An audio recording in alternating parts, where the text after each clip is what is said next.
유튜브가 공공연하게 밝혀온 이야기들 중에 우리의 목적은 고객들의 체류 시간 증대입니다, 이런 얘기를 했었어요. 왜 뭔 얘기냐면은 일단 유튜브를 한번 찾아보면 이 안에서 계속 다른 영상도 보고 여기저기 돌아다니면서 결과적으로 머무는 시간을 극대화시킨다는 이야기입니다.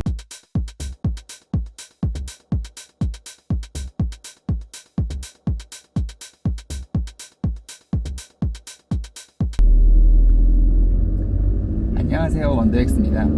오늘은 유튜브의 3대 평가지표라고 하는 채널의 구독자 수, 영상의 시청수, 그리고 영상의 시청시간, 여기에 대해서 이야기를 풀어보겠습니다. 그 세 번째 시간인 영상의 시청시간에 대한 이야기예요. 어찌 보면 세 가지의 지표 중에 상대적으로 늦게 들어왔지만 중요도의 측면에서는 가장 중요해지는, 그리고 앞으로도 또한 중요할 부분이기도 합니다. 이야기를 시작하기에 앞서서 유튜브의 빠른 성장에 대해서 좀 이해할 수 있는 데이터 하나를 공유해 볼게요. 국내 어플리케이션 조사업체 중에 YG 앱이라는 곳이 있습니다. 여기서 주기적으로 우리나라 사람들은 어떤 앱을 즐겨 쓰지? 이런 랭킹 발표를 하는데요. 작년 11월에 발표한 자료를 보니까 유튜브가 우리나라에서 가장 오래 쓰인 앱으로 이제 랭킹 1위가 되었습니다. 사용 기간의 측면에서 올해 네이버나 카카오톡을 제치고 유튜브가 제일 많이 쓰인 경우라는데요. 2016년 11월의 데이터랑 비교해 놓고 보면은 그때 쓰였던 양의 거의 2배 반 정도가 2018년 말에 쓰입니다.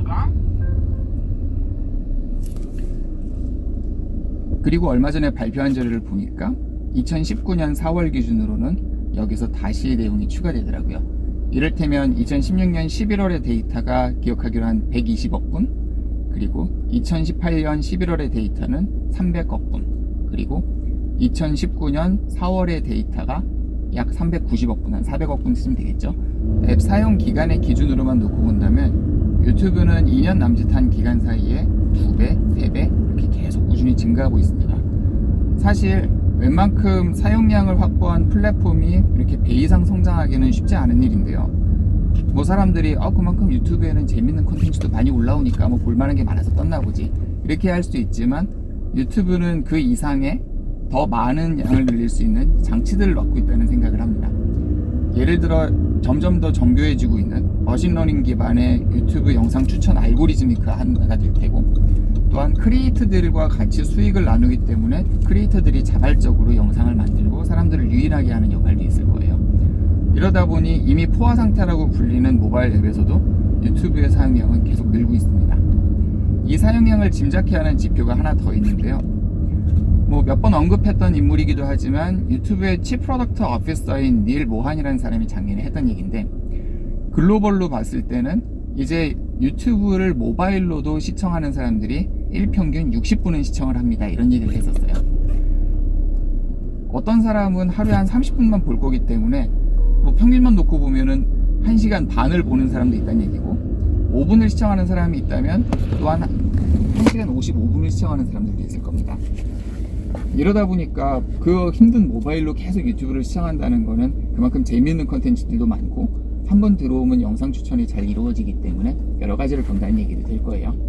유튜브가 공공연하게 밝혀온 이야기들 중에 우리의 목적은 고객들의 체류 시간 증대입니다, 이런 얘기를 했었어요. 왜 뭔 얘기냐면은 일단 유튜브를 한번 찾아보면 이 안에서 계속 다른 영상도 보고 여기저기 돌아다니면서 결과적으로 머무는 시간을 극대화시킨다는 이야기입니다. 이러려면은 영상의 내용도 좋아야 되고 그 추천도 좋아야 되는데, 영상의 추천을 좋게 가져가는 부분은 분명히 유튜브가 담당하겠지만 사람들을 유튜브로 끌어오게 하려는 부분은 크리에이터들의 몫이 돼요. 그렇기 때문에 유튜브는 크리에이터들에게 끊임없이 다른 사람들을 영상에 자꾸 오게 할 수 있게 해주세요, 이런 얘기들을 하게 됩니다. 그리고 이 점에서 영상의 추천 요소들이 또한 결정될 거예요. 다시 얘기를 돌려서 크리에이터의 입장에서 상황을 놓고 보면 내가 만든 영상을 다른 사람들이 와서 보고, 그래서 유튜브의 영상 추천 알고리즘에 의해서 또 다른 영상들을 보면서 계속 체류 시간을 늘려가면 유튜브는 그에 맞는 합당한 보상을 한다는 이야기가 되기도 합니다. 지난번에 언급했던 부분이 있었어요. 유튜브 크리에이터 입장에서 어떤 영상을 만들어야지 더 많은 추천이 되죠?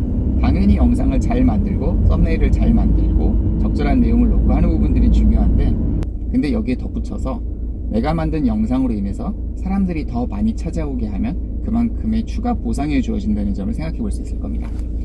예를 들면요, 제가 영상을 하나 만들어서 제가 즐겨가는 온라인 카페나 아니면은 즐겨가는 SNS에 공유를 했어요. 그럼 사람들이 이 링크를 보고 들어와서 타고 들어와서 영상을 본 다음에 유튜브에서 추천하는 영상들을 옆에 보면 그만큼의 저한테 엑스트라 크레딧이 들어오게 됩니다. 유튜브의 입장에서는 제가 영상을 올린 덕분에 유튜브에 있지 않은 다른 사람이 와서 영상들을 보게 됐고, 그렇게 함으로써 자신들이 원하는 체류 시간의 증대가 이루어졌기 때문에 저한테 그만큼의 기여분을 보상하게 되는 구조죠. SNS에 링크를 올려서 오게 하는 방법도 있고, 아니면 제가 새로 영상을 만들었을 때 제 구독자들에게 알림이 뜨게 되면 그 구독자들이 유튜브에 들어오게 되면서 다시 영상을 보게 되니까 이런 부분들 모두 유튜브에 추가 보상을 받고 그만큼의 영상 추천 가능성을 높이는 방법이 되기도 합니다. 유튜브 크리에이터 분들에게는 별도의 크리에이터 스튜디오라는 메뉴가 있어요. 그래서 그 스튜디오 메뉴에 들어가면 내가 만든 영상이 어느 정도의 조회수, 어떤 사람들이 봤고 그 길이가 어느 정도고 이런 부분들도 볼 수 있지만, 한편으로는 내 영상을 어떤 링크를 타고 들어와서 봤는지, 그리고 다른 영상에서 추천을 받아 왔을 경우에는 어떤 영상에서 추천을 받았는지 이런 부분들도 확인할 수가 있어요. 유튜브도 마찬가지로 여기를 확인합니다.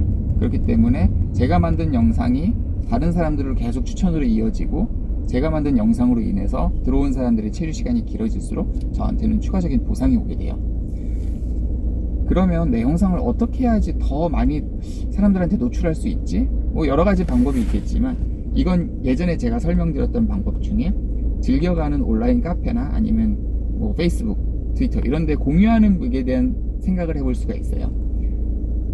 아마 이 부분은 제가 초창기에 월말 보고에서도 한번 얘기했던 부분인데, 제가 즐겨가는 온라인 카페에 제가 좋아하는 주제 얘기를 올리고, 혹시 그 부분이 카페 정책에 위배되지 않아서 사람들이 편하게 타고 올 수 있다면, 링크를 타고 와서 조회할 수 있다면 이 부분은 저의 구독자나 시청량을 늘리는 기준도 되지만 유튜브 입장에서는 영상 추천의 가능성을 높이는 또 하나의 방법이 되기도 합니다. 그렇기 때문에 우리가 흔히 말하는 비빌 언덕 이런 걸 만들어 놓는 게 좀 필요하고요. 그리고 제가 잘 만든 영상들, 곱게 만든 영상들의 묶음을 묶어서 플레이리스트로 만드는 것도 꽤 괜찮은 방법이 돼요. 플레이리스트로 만들어두면은 영상을 하나 클릭하면은 계속 그 영상으로 다음 영상으로 이어지면서 조회가 되기 때문에 하나의 영상으로 들어오고 나면 그 다음으로 자연스럽게 이어지고 그만큼 시청 시간을 늘릴 수 있는 방법이 되기도 합니다. 제 시청 시간 자체도 늘겠지만 유튜브의 체류 시간 자체도 늘어나니까 그만큼 저한테는 플러스 알파가 될 거고요. 그렇게 할 수 있는 방법 중에 지난번 시청수에서 말씀드렸던 별도의 엔드스크린 또는 카드를 활용한 영상 추천도 하나의 방법이 될 거예요. 제 영상 말미에 어떤 영상을 추가로 넣어서 오게 할지는 제가 정할 수 있고, 또한 영상 중간중간에 한 5개 정도 넣을 수 있죠. 넣을 수 있는 카드의 폭 역시도 제가 정할 수 있기 때문에 이런 부분은 스스로 추천하는 부분이자 동시에 사람들이 이 영상을 클릭해서 오게 되면 유튜브에서 제 영상 자체를 나중에 별도의 추천 영상으로 만들 수 있는 가능성을 높이는 계기가 되기도 합니다. 시청 시간이란 부분은 앞으로 갈수록 중요해질 것 같아요. 이미 유튜브는 우리나라에서 가장 많은 사용 시간을 확보한 앱이기도 하고 그 성장의 폭도 계속 늘어날 뿐만 아니라 나중에 여기서 더 진화돼서 가상현실이나 증강현실, 우리가 얘기하는 뭐 VR, AR 이런 부분으로도 연결이 된다면 분명히 유튜브는 앞으로 플랫폼으로서 더 큰 가치를 만들어낼 수 있을 거예요. 그렇기 때문에 여기를 찾아와서 정보를 찾는 분들에게도 도움이 되겠지만, 저처럼 그냥 초보 크리에이터들, 뭔가 영상을 만들어 올리는 재미를 느껴서 계속 재밌는 영상들을 공유하는 이런 분들께는 분명히 유튜브를 활용할 수 있는 부분이 더 많아질 거라는 생각을 해봅니다. 구독자와 시청수, 시청 시간을 모두 언급해봤지만 아직 조금 부족한 부분들이 있을 거예요. 제가 추가로 찾으면서 알게 되는 부분들, 그리고 이런 내용으로는 좀 부족하네 했던 부분들은 앞으로 또 별도로 풀어보도록 하겠습니다. 영상 끝까지 시청해 주셔서 감사합니다. 기분 좋은 하루 보내시고 오늘 하루도 행복하세요.